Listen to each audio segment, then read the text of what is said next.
Ready to turn on the fun in your marriage? The Bedroom Adventure Bundle includes award-winning Screaming O products, luxurious Uber Lube, and a discreet Zappa storage bag. Everything you need for extraordinary sexual intimacy. Quality materials at an affordable price because you deserve the best. Get yours today at oneextraordinarymarriage.com/adventure. From Naples, Florida, this is a One Extraordinary Marriage show, where being busy is overdone, romancing is fun, and scheduling sex is taking the guesswork out of wondering when you're going to get some. I'm Tony DeLorenzo, your co-host, along with my beautiful wife, Elisa. From coast to coast and around the world, thank you for joining us. It's time to talk sex, love, and commitment. Give us a call or text us on the Hug Hotline at 858-876-5663, or send us an email to hugs@oneextraordinarymarriage.com. In today's episode, we talk about navigating circumstances when you aren't mentally present during sex. And there's an anonymous quote that says, the most distant person can be the one right in front of you. Ooh. And I think when you're not mentally present during sex, I think that actually is probably, I'm just going to say that's kind of what it feels like. Yep. Kind of what it feels like. And that's what we're going to be talking about in today's episode. But first, we start every episode with a hug. And the hug, it's a special time, I think, in every episode. It's an opportunity for us to celebrate the actions that you're taking in your marriage, the transformation that you've experienced. And this hug comes from an email we received that started with, I think it's about time I send in a hug. I started listening to your podcast early in our marriage, and it has given us so much more than hope. We have used all kinds of resources you've made available, from the 6 Pillars of Intimacy workbooks to Uber Lube. I've shared so many episodes with my husband, and last June and July, we completed the 60-day sex challenge. Wow. It changed the trajectory of our marriage. It brought us closer together in more ways than one. Today, as I sit here typing this email, I am holding our second baby, just smiling and reflecting over the last year. Now, just as a side note, the curiosity part of me is like, I wonder if that baby came out of that sex challenge. Yeah. It could have happened. Could have happened. Yeah. It goes on to say, this season of life, though a bit blurry, has been our best yet. We stay connected by reading a page of our shared marriage book, inconsistently but consistently. We do the daily unspoken teamwork, the quick hugs and the quickies, a shared prayer at the end of the day, and choosing grace when both of us are tired. Next month, we will celebrate our 9 years of marriage with another sex challenge. Maybe just 14 days this time. Thank you for what you do. There's no question that you guys are doing exactly what God has graced you to do. Thank you for showing up behind those mics from beginning till now. Wow. So many good things here. And I mean, like you said, that's awesome to go from a 60-day sex challenge to their second born. What a season of life. I mean, within a 9-month, year period from going from that. A year, wow. yeah. You know what I mean? And so congratulations to you both. One, for your child, your newborn, and 2, for doing a We Did It. So thank you. And happy early anniversary. Now, it's always fun for me when a hug will actually jump into an episode, because this couple in this hug talked about doing a sex challenge and just sexual intimacy and that type of thing. And when Tony and I were actually talking about what we were going to be talking about this week, and don't worry, we're not talking about sex challenges, so just everybody hold up. One of the things that was happening is we were tossing around different ideas, but we found ourselves getting distracted. And, like we throw something out when somebody's working on something. And so you're just kind of like, all right, what are we going to talk about? And actually piggyback into this place of going, okay, well, what happens in marriage when one of you is distracted, not mentally present during sex, right? Because it happens in conversations. You guys probably experience that all the time. But do you really start to get into this place of understanding what it looks like during your sexual intimacy? And last week we posted an Instagram poll, and we asked the question, have you ever found your mind wandering during sex? And there were over 800 responses, you guys, to the poll on the front end of the series of questions that we asked. And the reason Elisa is saying that is because when we do these polls, this isn't some study of 1,000 people or 1,000 couples across the country that was done 10 years ago. Mm-hmm. This literally was done less than a week ago than when this episode is dropping. Mm-hmm. So 800 of you are responding, which tells us something within the greater one family. And that's what we want to, like, whenever we share an episode, we want to know what's happening in the one family, not greater society. But 76% of you said that you have found your mind wandering during sex. And we're going to add us too. Absolutely, I've been there. And it's interesting because this phenomenon has actually been researched. This is actually a scientific phenomenon. Back in the 70s, Masters and Johnson, and just so there's a little history, they coined the term spectatoring, which referred to the phenomenon where an individual engages in observation of themselves during their sexual activity with another person. So you're just kind of like, sort of like watching yourself, that type of thing. And then researchers back... Wait. So what they're saying is, in the moment, what you're doing, so this is what they're saying is, you're in the moment, but mentally you're watching yourself. Right. You're not there. You're thinking about other things. Right. Okay. And so they coined this term. And then in 2006, Purdon and Holloway went one step further and identified that there are 9 categories of distracting thoughts. They actually coined the phrase non-erotic thoughts. Okay. That will interfere with sexual function or arousal. And it's what we do when we're not like fully 100% present in the moment. I won't go 100% because let's be honest, high 90s. Yeah. Right. And so I started going down this rabbit trail of going, okay, distraction thoughts, not being fully present, observing yourself. And then I got really curious about what are these 9 categories. And I just want to share them with all of you because I think it's helpful to know, like, what are these categories? And as we talk a little bit more in this episode, like, where do you find yourself falling into these places where you're like, I'm not fully present. What am I thinking about? Right. So before you go though, yeah, because I'm super excited about this. I know. I would assume with these 9 categories of non-erotic thoughts or distracting thoughts, you can be in one or you could be in multiple of them all at the same time, right? Wait until you hear them. Okay. Because the answer to that is a resounding yes. Okay. So the first one is intrusion. So you're worried about getting caught or interrupted during your sexual activity. All of you that are worried about the kids knocking on the door. That's hello. The intrusion. Okay. Body concerns about your appearance, odor, how your body might be perceived by your partner. I don't know of anyone that I've ever talked to in the last 15 years that we've been doing the One Extraordinary Marriage show where that probably hasn't come up at least once. Sexually transmitted infections or pregnancy. Now, granted, we're dealing with married couples here in the one family, so I would think the pregnancy side of that is like if you're not trying to get pregnant and you're worried about getting pregnant, like True. we had that. Even as a married couple, we had that. Right. Well, that's what I'm saying. Like as married couples. Emotional or relationship categories. So are there emotional issues or relationship dynamics that the two of you are dealing with? Morality, guilt, regret, thoughts related to moral concerns, guilt or regret about the sexual activity. This one I actually see in coaching when they're when there's been premarital sex, like when a couple has had premarital sex and it goes against religious teaching and they're still dealing with that even as a married couple. Gotcha. Number 6, dislike of the sexual activity. Negative thoughts about the specific sexual activity that the two of you are engaged in. We've talked about that many times, and we talked about a lot more in the beginning of only going as far as the most conservative spouse. There we go. I'm like, what was that language we used to use?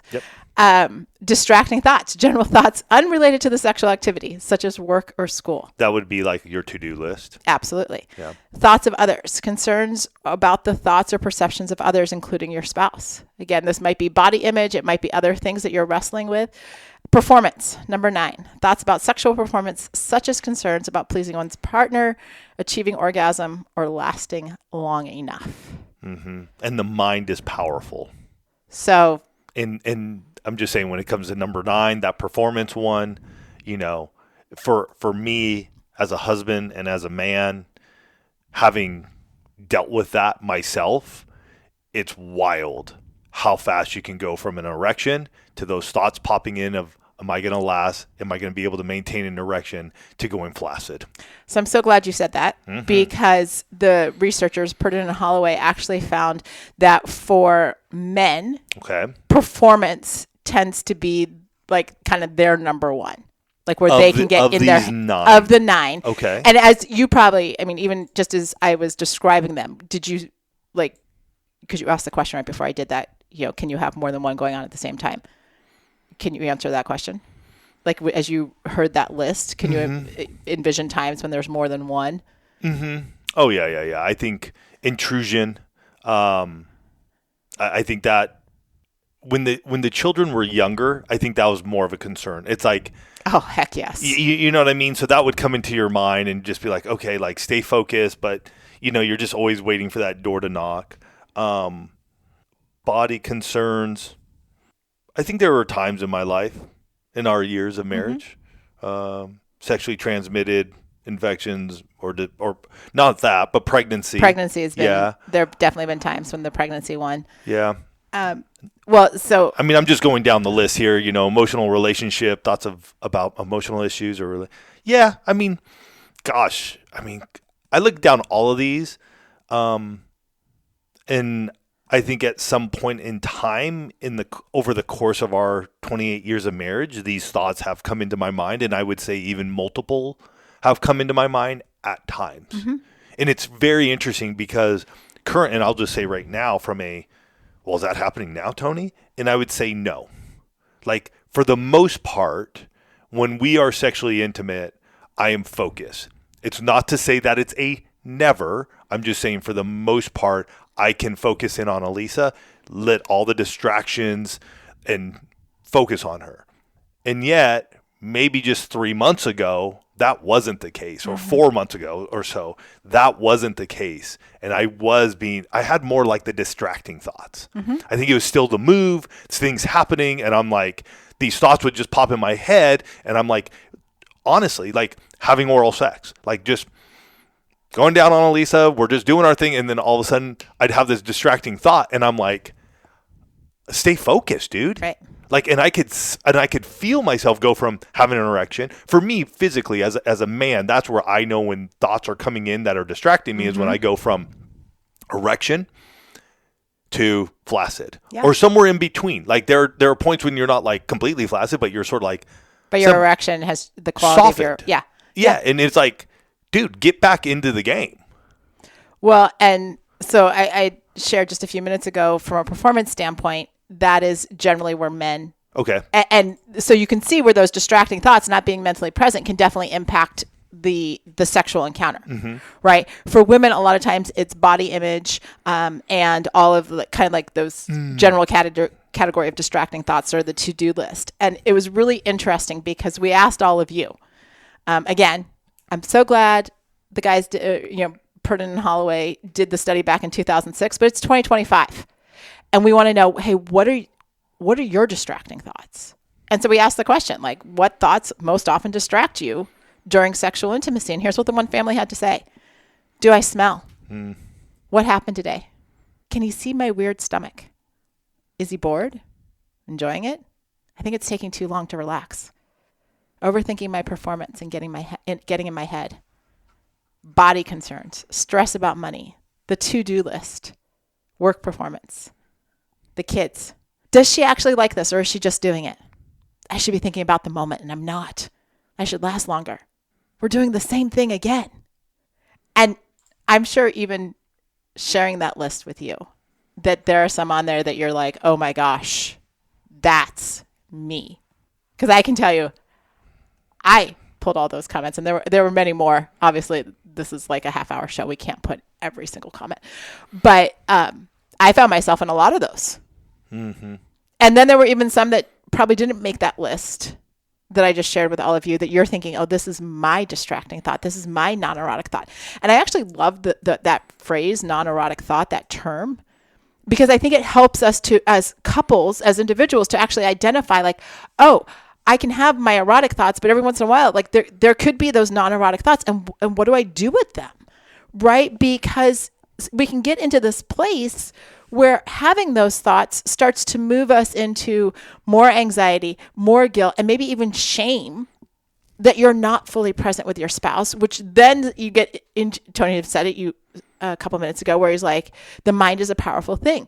Well, if you're not having those erotic thoughts, and then you're feeling guilt and shame and anxiety over not having them, then it becomes so much harder to be fully present. And it's about taking action. It's always about taking action to go, okay, what can I do in this spot? We're going to talk about that after this break.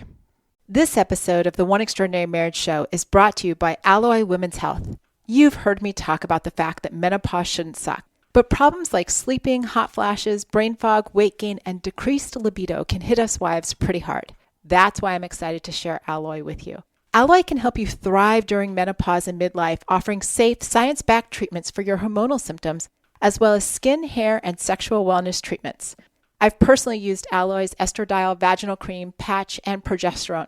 Having unlimited access to menopause-trained doctors is key when those questions come up. Plus, getting the treatment delivered right to my front door is so convenient. I cannot recommend Alloy enough. Join the 95% of women who tried Alloy and saw relief in the first 2 weeks. Head to myalloy.com/OEM and tell them all about your symptoms, and you'll get a fully customized treatment plan. And you'll get $20 off your first order today. Head to myalloy.com/OEM and enter code OEM to get $20 off your first order. Dry skin, deeper wrinkles, crepiness. These are just a few of the visible signs of aging, something today's sponsor, OneSkin, knows all about. And it's something that I'm concerned about a whole lot more since we moved to Florida and I spend more time in the sun. I absolutely love my tinted OS1 Face SPF. I wear it instead of foundation, and not only do I look great, but my face is protected because it blocks the UV rays, neutralizes free radicals, and reduces the effects of past aging. In short, my skin looks like I'm wearing makeup and I'm protected from the Florida sun, something we all need to think about with summer approaching. OneSkin is the world's first longevity company. By focusing on the cellular aspects of aging, OneSkin keeps your skin looking and acting younger for longer. Get started today with 15% off using code OEM at oneskin.co. That's 15% off oneskin.co with code OEM. After you purchase, they'll ask you where you heard about them. Please support this show and tell them we sent you. Invest in the health and longevity of your skin with OneSkin. Your future self will thank you. We're back, and we've been talking about those distracting, non-erotic thoughts that keep you from being mentally present during sex. Can I say something real quick? Always. Before we went into the break, you were just talking about the thoughts and how it can distract us, obviously. And it reminded me of the Vagina Bible. Wow, that's okay. For this reason. Because I talked a lot about how, for me as a man, an erection, I could tell, and I can tell where I'm at. And for some reason, it clicked right there and then that I was like, oh, wait a minute. In the Vagina Bible, she discusses how during like foreplay and everything, all that begins to happen with the vagina. It begins to loosen. It doesn't constrict. All these things, right? Right. And I was like, oh, wait a minute. I bet you as a wife and a female can also sense sometimes when you are not getting fully aroused. Oh, 100%. And so, but that then in turn can be where it's like painful sex, right? Because you haven't fully, I guess it's even dilated, right? Is it still dilation of the vagina? I forget the wording she used, but it becomes more elastic. Correct. It you know what I mean? She explains this in the Vagina Bible. I'll put a link here in the episode notes for those of you who haven't read it. I would highly suggest you do, because it just made me go, oh, there's some physiological tells on a woman as well as a man. Lubrication dries up. Bam. Bam.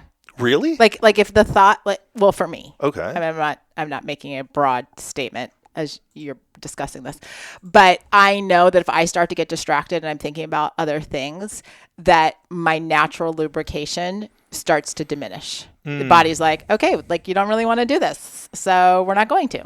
And then I'm like, and I can feel more muscle contracture where I'm just like, my muscles get tighter, because again, when you're fully aroused, when you're fully in that state, everything's loosey goosey. It's just, you got a lot more flexibility, your muscles, and I'm not a doctor, so all of the physicians listening, just humor me.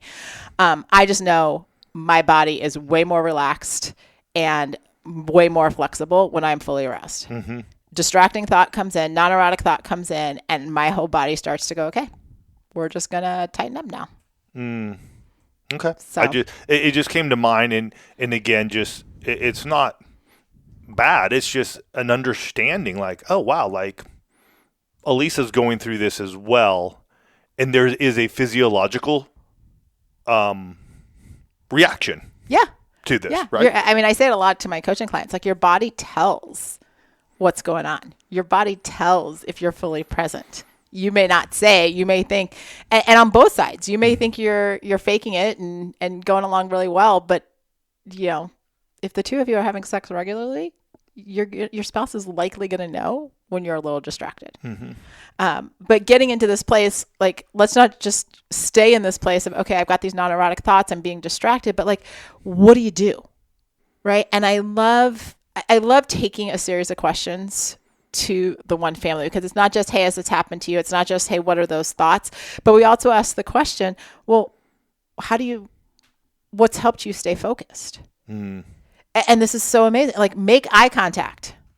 Okay, it sounds like a simple thing. And I know even the idea of sex with your eyes wide open. We actually did an episode. That was an episode many probably years in the first ago. year. Yeah. Where we talked about that and the intensity of staying fully present by maintaining eye contact with your spouse. Still do it to this day. It's a game changer. Yeah. I'm just going to say it's a game changer. Other people said making a mental note of what my spouse is doing to or for me at the very moment. Again, it's like what's happening right now. Right now. Tuning into the pleasurable feelings. Asking myself, what do I feel right now, hear right now, see right now? Really tuning into your five senses, because it's so important. Like, that helps bring us back into our body when we're getting into that place of what am I feeling, seeing, hearing, touching, all of that, tasting, all of those experiences. And we actually did an article a while back called 5 Senses to Heighten Your Sexual Connection. And that might just be a good thing to just pick up and read again, right? Can you put a link? I will. I'll have a link to that. And it's a fantastic article for you guys to think about. All right, what are the senses I'm experiencing in this moment? Eliminate distractions from the room. It's really funny but that one made the list because right before we were getting ready to record today, our daughter walked in and she asked us what the topic was, and Tony told her, not being mentally present during sex, and she's like, okay, I'm gonna leave the room now.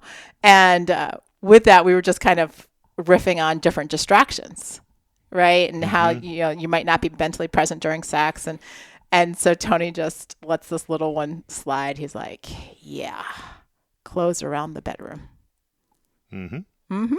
Yep. That's a distraction to me. And there are many. I mean, hey, I have my things. We all have our. Do you really have your thing? My wife and my daughter love to make fun of me on some of my things. But yeah, eliminating those distractions from the room. I mean, I've talked to many of you at live events who have like your computer, you have a desk, you have clothes, you have things all over the place. You have TVs, you have a radio on, you have your, you have your kids' playpen in there that should have been taken out years ago. You have stuff and you think it's no big deal. And yet, Elise and I shared this many years ago was, make your bedroom a sanctuary. Your sanctuary. And that's something that I think we have taken to heart over the years is like, and for us, we're very simple. I don't want stuff. Personally, I just don't want stuff as it is. But if it's in my bedroom, it becomes a distraction to me. And like, even right now, the house we live in, it was fully furnished when we moved in here. And there's way too much stuff in here. Even in our bedroom. We're grateful for it? No, we're grateful for. I'm not saying we're not grateful. We are grateful. For it, it's just it's more than we would have. But when we move, it will be a very simple room, and I am okay with it because it eliminates the distraction, and especially for sexual intimacy, I don't get like I don't get overstimulated from it all. Like I just like smell. Like I can do some smells, but if there's some weird smell going on. And I'm not saying from Elisa, I'm saying if there's a candle or something of that nature, like let's take care of it. Now, yes, there can be smells of Elisa and I that can be a distraction, and we have to discuss that as well. I'm not going to say we don't. It's like, hey, maybe you should wipe down. Maybe I should wipe down. Like maybe we should go take a shower before we have sex. Like that has happened. Those are distractions for me. Well, and that strategy right there of actually talking to your spouse before One, it helps to kind of set the stage for what your sexy time is going to be. It also, if there are those types of distractions, hey, let's pick up our room or let's take a shower together or whatever that might be, you can actually start to move into those erotic thoughts, reduce the non-erotic thoughts by having a conversation with your spouse, right? The talking can help to eliminate that, but you can also talk sexy, right? Whatever that means to the two of you. We're not defining that, just whatever those romantic, sexy, flirty conversations are to help you get focused, right? Happened to us last night. It did happen to us last night. I mean, that was just part of the deal. It was like, hey, let's have some sexy talk here. Like, it was sort of interesting because Elisa was prepping this episode. I don't read through all the episode notes, but she's reading, and I just said something. Well, one of the things was, hold on. I thought somebody said like do a new position or something there. Oh, we're doing the same thing again. Yeah, we're doing the same thing again. And honestly, last night I was like, because Elise's like, well, what are you thinking about? I'm like, maybe us doing a different position tonight. And she was like, oh, that's on the list. And I hadn't read it yet. I was like, oh, okay. Well, there we go. I'm trying to stay mentally present during our sexual intimacy. Just so you know, this is like real life Tony and Elisa, right? Like these are the conversations we have. This is how some of this stuff actually, makes it into our bedroom conversations as we're talking about it. But it's, other ways to stay focused, pray together. A lot of couples, and this is perfectly okay. I've actually talked to quite a few pastors about this. It is perfectly okay to pray in your bedroom and for your sexual intimacy. Just going to put it out there. God wants to be in every part of your life. Then choose to stay focused on your partner, on your spouse, on that time together, right? Because there are 1,000,001 distractions. But at the end of the day, I'm going to share with you guys what I shared the very first time we ever shared around our 60-day sex challenge, which is episode 1. Somebody asked me, well, what do you do about the dishes and the laundry? And I remember looking at this woman, this wife, and I said, those things will always be there. And I had little kids at the time, so that was a for sure thing. Those things will always be there, but I can't guarantee, Tony. And that rings true as we're talking about being mentally present during your sexual intimacy. Those distractions will always be there. But the time that you get with your spouse, the time that the two of you get in your bedroom together as husband and wife, I'm going to tell you, death is an expiration point. And so be fully present. Make the choices. Choose it. And please know, we're not expecting perfection because we're not perfect either. But you get into the high 80s and 90s on that thing, it's a game changer for your marriage. Yeah. It's a fun episode to talk about these things because hopefully it challenges you. It challenges me. I'll tell you that. When Elisa brings some of this to us, I am even in awe of like, oh, wow, like this is really interesting. I didn't know this. And here's something we could do to be fully present, to engage with one another. And I hope for you guys this week, you'll take something out of this and you'll go, you know what? The next time we are sexually intimate, that I'm going to start focusing on my spouse. I'm going to get maybe the distractions out of the room. I'm going to do something different, even in a position or something else, so that way we can engage together.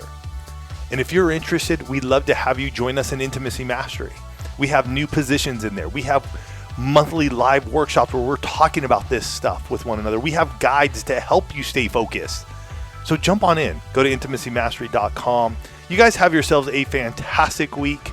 We can't wait to catch you next week. Love you guys.